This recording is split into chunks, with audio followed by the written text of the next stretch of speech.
Annoncé le 1er mai 2024 à l'occasion de la Journée internationale du travail, la revalorisation des pensions de retraite est actée en Algérie. Le 7 mai 2024, lors d'un conseil des ministres, le président Abdelmadjid Tebboune a approuvé la mesure qui vise à garantir une meilleure qualité de vie pour les retraités et à reconnaître les efforts des travailleurs tout au long de leur carrière.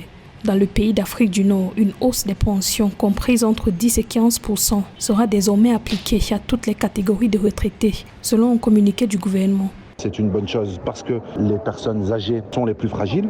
La revalorisation des retraites s'inscrit dans un processus plus général de revalorisation globale des salaires en Algérie. Alors effectivement, c'est une démarche plutôt positive pour augmenter le niveau de vie en Algérie. Il est évident que ces mesures-là doivent s'accompagner d'un certain nombre de mesures économiques, d'une politique forte sur le contrôle des prix, sur l'inflation et sur le niveau de vie qui ne cesse d'augmenter en Algérie.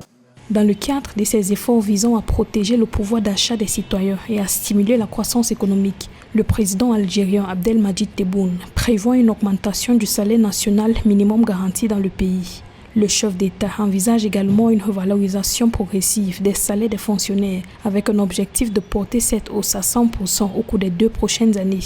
Les salaires depuis plusieurs années n'augmentent pas. Il y a aussi la question du salaire minimum en Algérie qui aujourd'hui reste une question sensible parce que le salaire minimum reste extrêmement difficile à assumer sur tout un mois. On est autour de 20 000 dinars, ce qui représente dans un rythme de vie quotidien en Algérie une somme que je qualifierais entre guillemets de dérisoire. Pour le président Tebboune, l'augmentation des pensions de retraite s'inscrit dans une dynamique de relance économique visant à renforcer la stabilité financière et à préserver les intérêts des travailleurs. Par ailleurs, le Conseil des ministres du 7 mai 2024 a approuvé les statuts et régimes indemnitaires des corps médicaux et paramédicaux.